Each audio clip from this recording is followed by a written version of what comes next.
Bonsoir à tous et à toutes. Bienvenue pour cette deuxième webconférence du cycle Les 12 commandements du cycle de la femme que j'égrène tout au long de cette année 2020. Un grand challenge.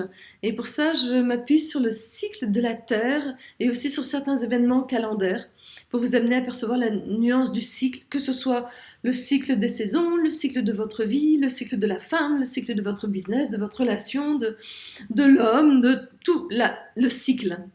Et là, dans cette énergie que nous allons aborder ce soir, il y a au niveau calendaire, il y a le 21 mars qui est l'équinoxe de printemps. Euh, voilà, ce qui amène le sujet de cette webconférence, c'est libérer votre créativité pour avoir une meilleure fertilité. Waouh!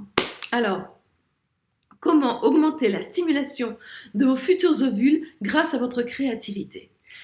Là, vous commencez à percevoir comment est-ce que j'aborde le cycle et comment est-ce que je fais des liens entre ce qui se passe à l'intérieur de vous, ce que vous pouvez vivre, euh, pour accorder les énergies de votre physiologie, quelque part, de ce qui se passe à l'intérieur de vous, avec ce que vous vivez à l'extérieur. Ça va être l'énergie, c'est l'énergie du début du printemps. Le printemps, je vous l'ai expliqué la dernière fois, je me base sur le printemps de la Terre qui a commencé aux environs du 6 février. Et je ne sais pas si vous vous en êtes rendu compte, ça dépend de là où vous habitez. En tout cas, moi, il y a des pâquerettes qui sont là, il y a des violettes qui sont là, il y a des arbres qui sont en fleurs, il y a des oiseaux qui chantent l'amour, il y a les grenouilles qui sont en train de se reproduire dans mon bassin, il y a voilà, on sent que le printemps est là et il y a aussi de belles journées avec un soleil qu'on sent un petit peu plus chaud, même s'il y a toujours une brise d'hiver qui est là, qui rafraîchit l'air.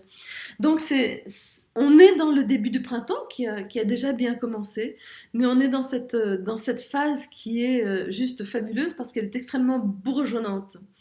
Cette phase dans votre cycle de femme commence environ, il n'y a pas de règle stricte, commence environ 3 jours après le premier jour des règles, le premier jour de vos règles.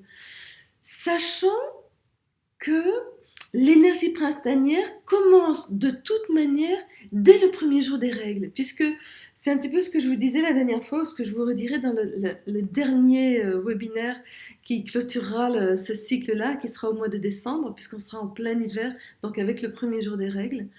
Le premier jour des règles, c'est la fin du cycle d'avant et en même temps le début du cycle qui démarre. Donc c'est comme si cette énergie de printemps, elle était encore tout bébé au moment des premières règles, du premier jour des règles, et elle va commencer à être un petit peu plus présente et à émerger un peu plus dans votre vie, dans votre quotidien. Probablement le troisième jour après le premier jour des règles, mais ça va dépendre de chacune d'entre vous. Aujourd'hui, j'avais envie dans cette introduction de vous parler de la physiologie. La physiologie, c'est vraiment quelque chose qui me fascine et qui me passionne. La physiologie, c'est ce qui est en toute femme. Ça pourrait être en tout homme si je parlais du cycle de l'homme, mais là, je parle plus du cycle de la femme. Donc, c'est ce qui est en toute femme. Et c'est ce qui fonctionne, je dirais, à merveille quand effectivement vous n'avez pas enseveli tout ça derrière plein de croyances, de peurs, de principes, de plein de choses qui viennent mettre des barrières dans cette rivière de la vie qui coule à l'intérieur de vous. Et ça, c'est hyper important parce que c'est savoir que cette physiologie, vous ne pouvez jamais la perdre, quoi que vous ayez vécu, quoi que vous viviez, quoi que vous traversiez, elle est toujours là. Elle est accessible et je dire on peut même la retrouver très rapidement. Il suffit de changer de manière d'être. Et ça, c'est pas si rapide que ça et pas si facile que ça. Donc c'est là où effectivement, en changeant notre comportement qu'on va pouvoir se rapprocher de cette rivière de la physiologie. Et pour moi, à chaque fois quand j'étudie la physiologie, ça me fait vraiment, ça m'apprend de grandes leçons de vie. C'est pour ça que je m'appuie là-dessus. Et là, on va l'aborder par rapport au cycle. Donc, cette phase du printemps du cycle de la femme euh, peut commencer pendant vos règles. Et commence puisque c'est déjà à partir du premier jour des règles. Mais si vous avez des règles qui traînent un petit peu en longueur ou des choses comme ça, eh ben effectivement, euh, ça va commencer, vous allez être en printemps, même si vous êtes encore en plein dans vos règles, dans vos menstrues. Ce qui est important, c'est ce que m'a appris les menstrues, c'est que les menstrues, c'est l'évacuation de tout le cycle d'avant, c'est ce que je vous ai déjà dit. Et c'est vraiment, ça fait table rase de tout ce qui a été créé dans le cycle passé. Ça fait table rase de toute l'histoire du passé. Et c'est comme si ça faisait une page vierge sur laquelle va démarrer et va s'écrire ce nouveau cycle. C'est-à-dire que tout est possible là-devant. Et ce démarrage, c'est un grand saut dans le vide. C'est imaginer l'auteur qui est devant sa page blanche pour commencer son manuscrit. C'est ce où je vais. Tout est possible. Et ça, c'est une grande, grande, grande, grande clé de cette phase-là. Saut dans le vide et tout est possible. Donc vous pouvez déjà laisser résonner pour voir qu'est-ce qui se passe à l'intérieur de vous avec ça. Et ce qui est important, c'est que cette phase-là va commencer sous la dépendance du cerveau. C'est le cerveau avec l'hypophyse, qui est une de nos glandes, je ne vais pas trop rentrer dans des noms très anatomiques, va produire deux hormones qu'on appelle FSH et LH parce qu'elles ont des noms plutôt en anglais. Vous n'avez pas besoin de les retenir. Elles vont souvent de pair, même si elles n'ont pas tout à fait le même rôle. Et c'est vraiment le cerveau qui informe les ovaires. Et dans les ovaires, la première hormone qu'on appelle FSH va réveiller 3 à 30 follicules. Les follicules, ce sont des petits sacs, là je vous les dessine, ils sont gros, mais ils sont beaucoup plus petits que ça, avec une membrane de cellules qui est très très simple, ce qui fait qu'il va pouvoir y avoir des passages assez faciles entre l'extérieur et l'intérieur. Et cette membrane de cellules enveloppe une cellule qui va être, qui est le trésor quelque part, puisque c'est elle qui va peut-être donner l'ovule si jamais il y a fécondation. Donc cette cellule, elle est endormie et c'est vraiment très tard qu'elle va se réveiller. Pour l'instant, elle est endormie et c'est ce que je vous disais la dernière fois, ça s'est endormi, que ce soit les follicules, que ce soit effectivement leur petit trésor, leur petit ovule qu'on appelle l'ovocyte, cellules qu'on appelle l'ovocyte, ont été endormies au moment de notre naissance. Et là, par l'action de cette hormone qui vient de notre cerveau, il y a 3 à 30 follicules qui se réveillent, chacun portant une cellule qui peut donner un futur enfant si elle rencontre un spermatozoïde. Donc c'est comme si ça lançait à l'intérieur de vos ovaires 3 à 30 projets de vie. Waouh! C'est énorme pour un ovaire, c'est même énorme pour une femme. Et dès l'instant où effectivement il va y avoir le réveil de ces follicules, qu'est-ce qu'ils vont faire? Ils vont commencer à multiplier les cellules, multiplier les cellules, multiplier les cellules pour faire grossir le follicule, pour créer tout ce qu'on appelle une granulosa. C'est comme si c'était une grande assemblée de cellules qui sont en même temps très bien organisées et qui vont en même temps, cette hormone-là va les préparer à recevoir l'hormone qu'on connaît un petit peu plus, que vous connaissez un petit peu mieux, qui sont les œstrogènes. Parce que c'est elle qui va être la reine de cette phase-là. Donc ça, c'est le rôle de la FSH. La LH, elle, va plutôt organiser ses cellules pour que chacune ait une tâche bien particulière. Et c'est ce qui va permettre de transformer, et ça m'a épaté, ça transforme des androgènes que l'on crée à partir de notre système adipeux. C'est pour ça qu'on a un petit peu plus de graisse, la plupart du temps, parfois qu'un homme qui a des androgènes par d'autres manières. Nous avons ces androgènes qui sont quelque part qui vont être créés à partir de nos graisses. Et le follicule, la première rangée va créer les androgènes, transmet à la seconde rangée qui va transformer ces androgènes qui sont les androgènes, c'est une hormone qui est masculine. C'est masculin et c'est du masculin. Donc c'est pour vous dire que cette dynamique que l'on va étudier là maintenant, c'est une dynamique qui est masculine. Mais le follicule va transformer les androgènes en oestrogènes, c'est-à-dire une hormone qui est féminine. Et là, c'est fabuleux parce que c'est ce qui va poser à l'intérieur de nous que nous allons exprimer dans le monde notre masculin qui est un masculin féminin. C'est le masculin de la femme, un masculin féminin, ce n'est pas le masculin masculin de l'homme. Même si c'est un masculin, il a une caractéristique spécifique puisqu'il est lié à des oestrogènes, que les androgènes ont eu une transformation dans un corps de femme.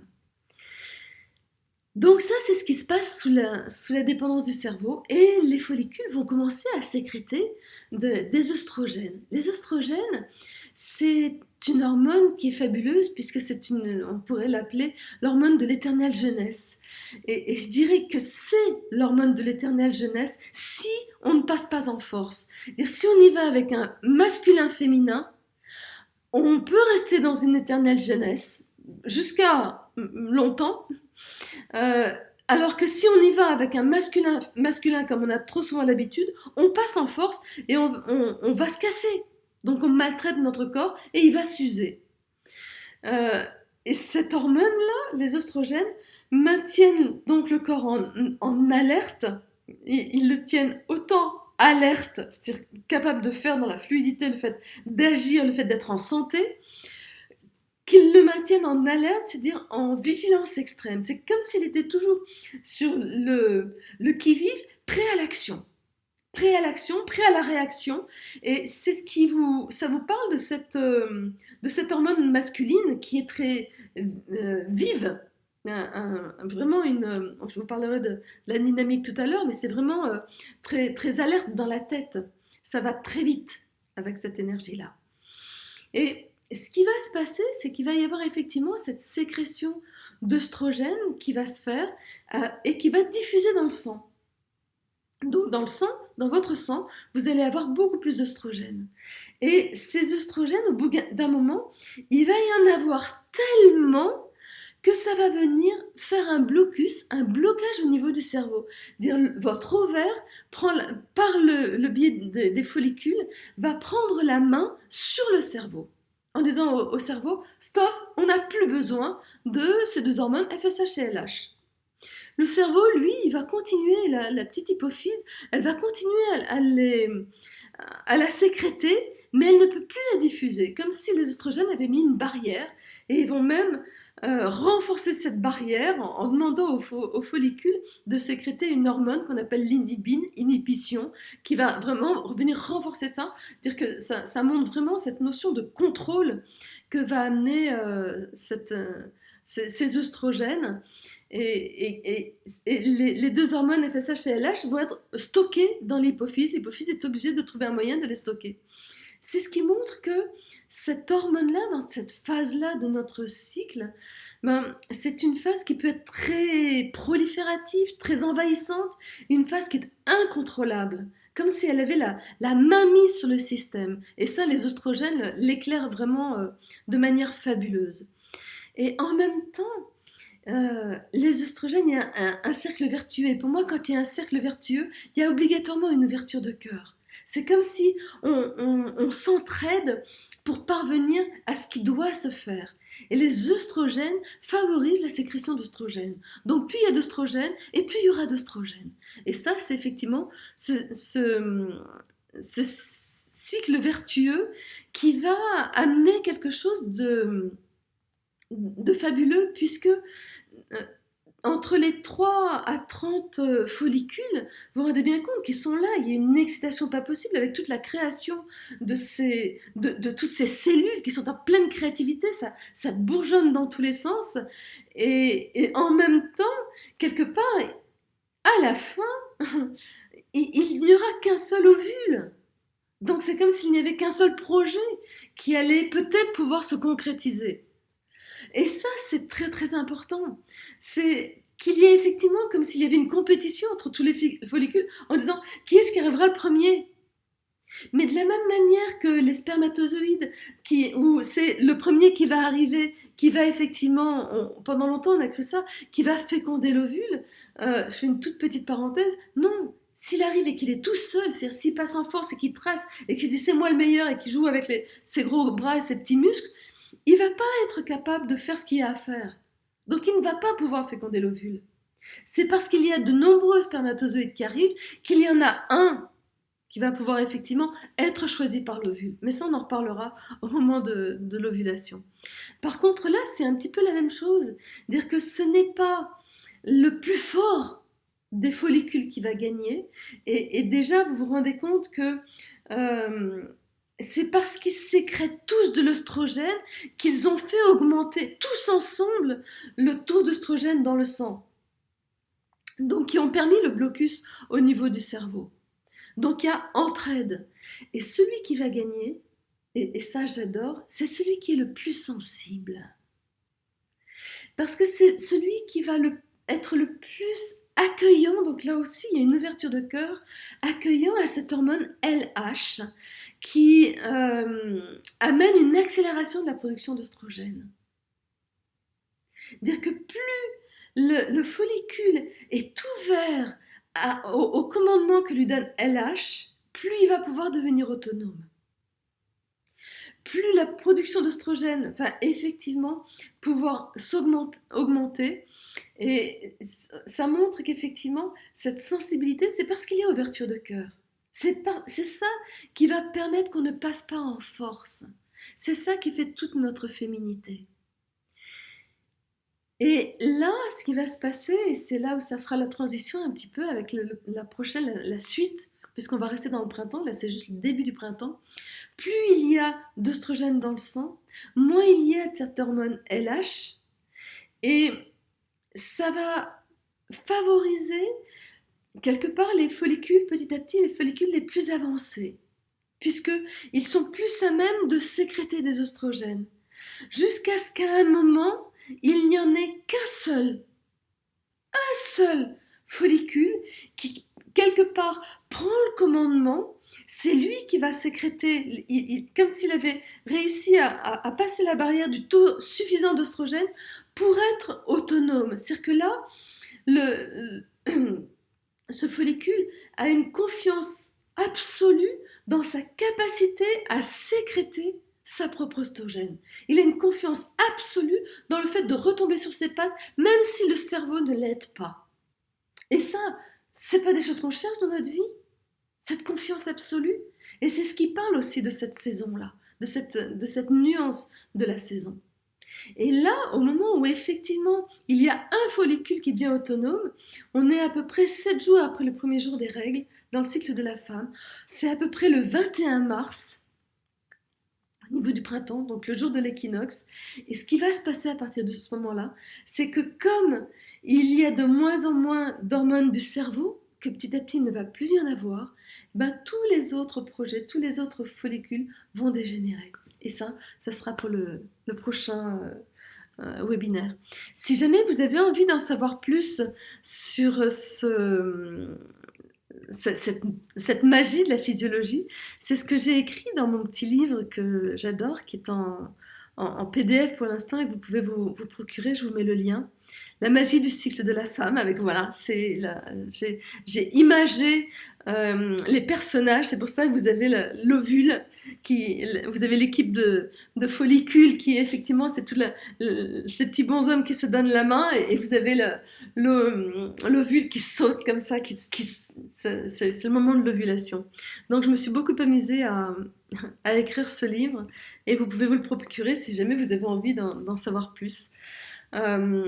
Et en même temps, donc cette dynamique, comme je vous le disais, c'est une énergie très masculine, c'est une énergie fougueuse, c'est une énergie qui est pleine de vie, c'est comme si on était débordante d'idées, de projets, c'est notre enfant intérieur qui pédille dans tous les sens, et c'est la seule dynamique de notre cycle qui peut nous faire évoluer. Donc très rapidement, si effectivement il y en a trop, qu'on est trop dans cette énergie-là, ça va tout flamber et on va épuiser les réserves, notre terre, tout, c'est épuiser notre corps, c'est quand on passe en force, on s'épuise, on s'use jusqu'à ce que la machine casse, et si on est en déficit, on n'évolue pas, donc on tourne en rond. routine, répétition, ennui, et petit à petit, on s'étouffe. C'est un étouffement, donc une mort à petit feu. Si ça flambe pas trop, il faut trouver la juste flamme, la juste passion, puisque c'est effectivement une dynamique qui est très passionnée. Donc, dans la suite de cette webconférence, je vais vous donner tous les éléments en lien avec cette énergie de printemps et qu'est-ce que vous pouvez faire concrètement dans votre quotidien, quels sont les dérèglements que vous risquez de rencontrer, comment effectivement avoir des actions concrètes dans votre quotidien pour harmoniser cette phase-là et améliorer du coup votre cycle, mais en même temps la réalisation de vos projets, de votre business, de tous ces éléments-là. Et puis bien sûr, à la fin, je vous donnerai un petit mantra, comme je vous ai promis à chaque fois, à répéter pendant toute cette saison-là. Donc si vous avez envie d'avoir la suite, ben vous cliquez sur le lien qui est en dessous de la vidéo, qui vous permettra d'avoir accès à la totalité de la webconférence, de cette webconférence.